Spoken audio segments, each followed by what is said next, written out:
Okay, good evening. Well,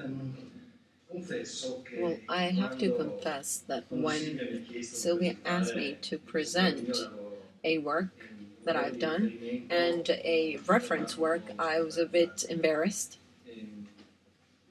Well, this is not because I do not have reference, but actually it's because I'm a bit older than the colleagues that have spoken this evening, and therefore this reference were taking the risk they would be like some dinosaurs, some things that were too far back. And therefore I thought, well, to divide the presentation in two parts, which are definitely involving me in both. Well, the first part is called, but what software did you use? Were you using? What is this question? Well, it's a question that I was asked one day, in which I started looking at some sketches of like old layouts. This is a layout that was done, I took it out from our archive. It was a very old layout, almost 30 years. And looking at this with admiration, a person, which I don't want to say the name, but I'll just say that it's younger than this, said, "But what software were you using?" And it's a bit hard to explain that these pieces and cutouts are done by hand with photocopies and colored pencils.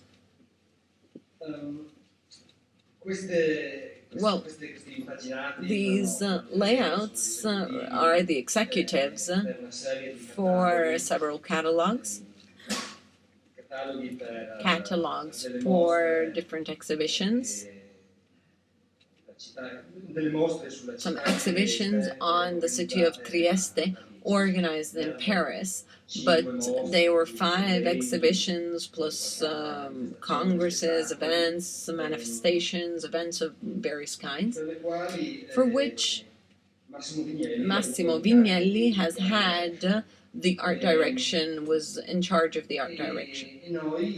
And we, working as a local studio, well, we have been sent to New York, and we have worked a week with Massimo just on a table, building all the basic elements of this identity, visual identity, which is definitely not something which would be too small, because back then it was something big, but not even nowadays. Various books, exhibitions, billboards, and not like Documenta, but something pretty important.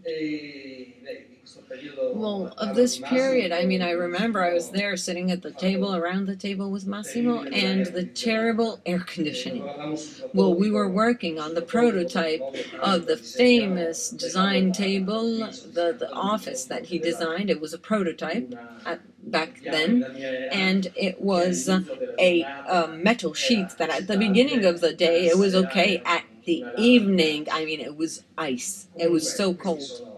And these are the sketches of Massimo, and how you notice the problem was initially that of creating a system of reference connecting several situations of exhibitions dedicated to various fields, the history of architecture, all the way to history in general, photography. And how you can notice the work is more and more precise.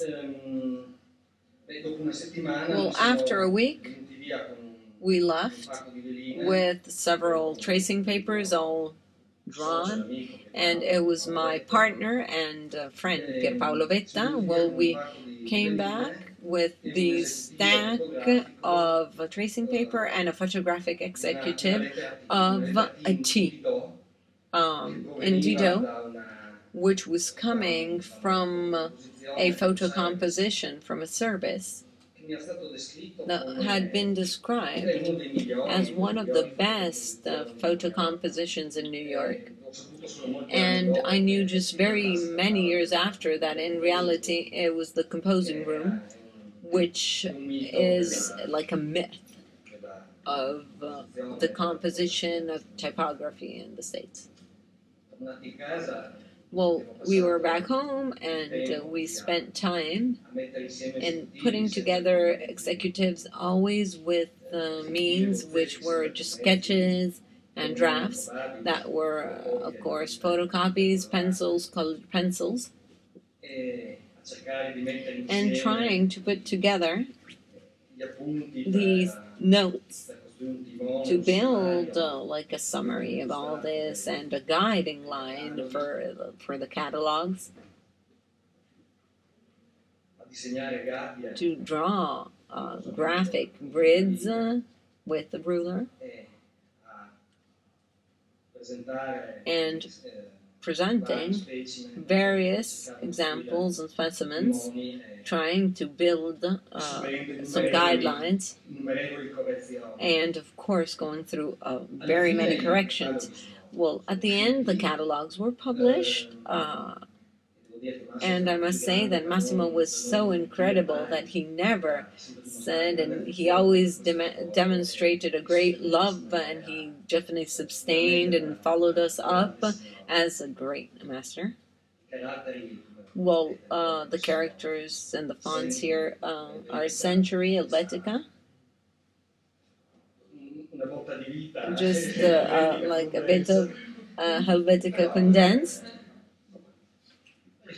but they show, I believe, a great principle of order and a spirit of the time.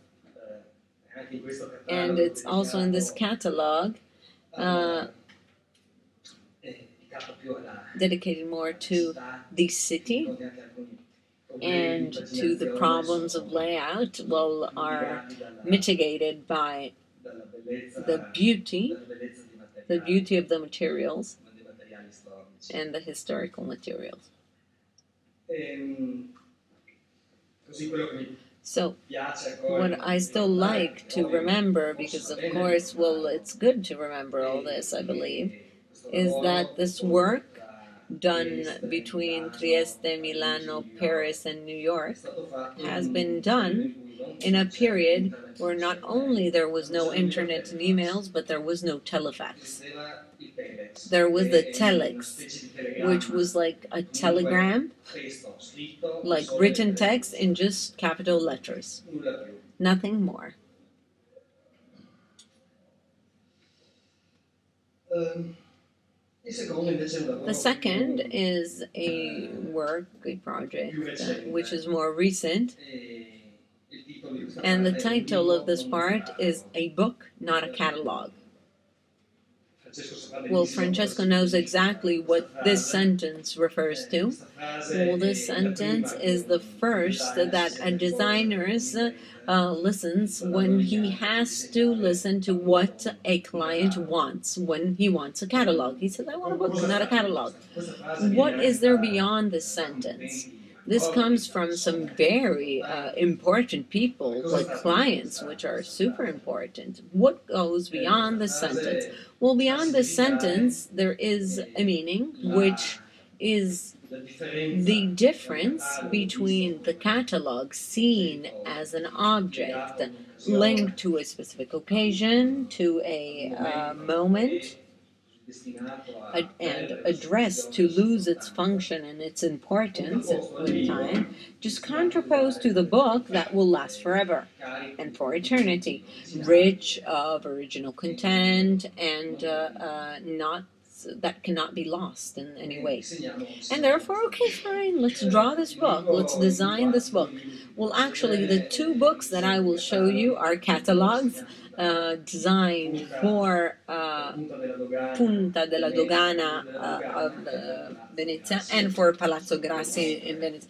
These are two exhibitions of contemporary art. There are two places addressed for contemporary art design, and there are two museums. The two exhibitions are still open, and the work is of this year. The first catalog, the first exhibition is Elogio del Dubbio. The doubt is that of the collectionist, the methodic doubt in gathering the artworks that are part of his collection. This is the logotype, not designed by him, but by the studio, in which the exchange of the letters and the it represents the doubt. Well, the catalog are, yes, some books, and definitely for one aspect for sure. Well, they contain some original contributions. They are interviews to the artists. These are the artists which are present in both exhibitions.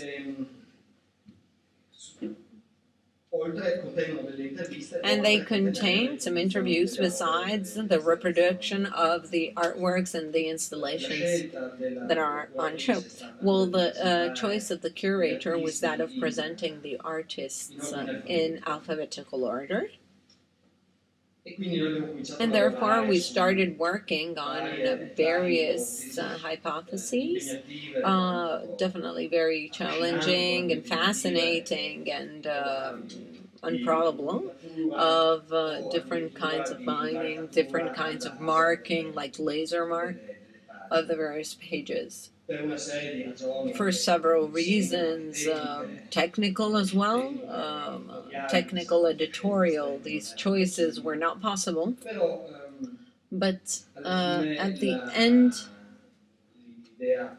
the idea which was carried on and realized was that of dividing the texts from the one of the images, building two books, all binded together, which are printed on materials on different papers. They have different formats. This is a page of text. The texts are very, very important because the catalogs are published in 3 languages. Well, at least I like to design books and magazines with a lot of text. It's easier. 3 languages are very many. Too many. Sometimes they represent a problem. Well, the artists are introduced by a page, an opening page. The alphabetical order is emphasized by the last name before the name. And this is the book.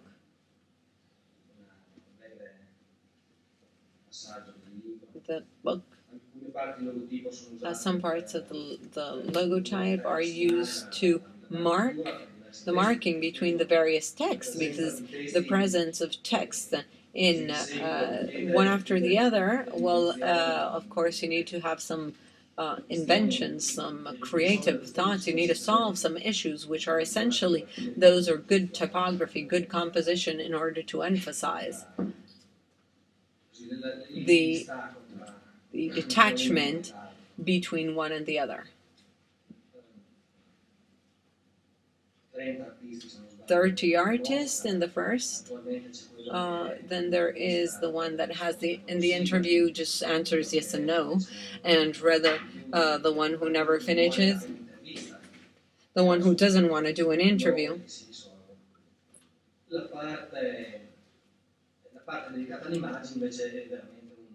The part dedicated to the image is like a photographic album.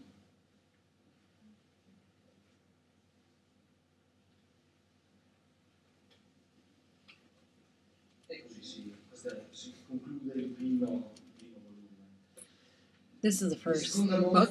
Well, the second exhibition is The World Belongs to You. And the title in 3 words is an exchange between the words among the various languages. Well, who intends to understand the real, well, that of contemporary art, that as like a big pot where you do a miscellany of melting pot.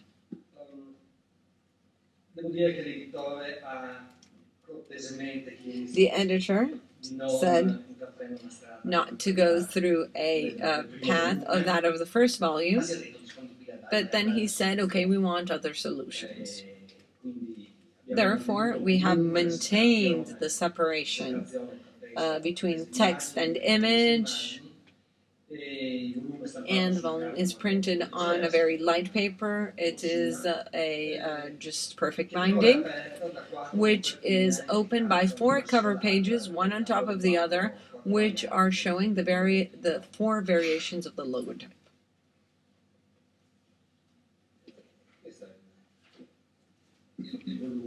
This is the volume in all its construction. For who can open it,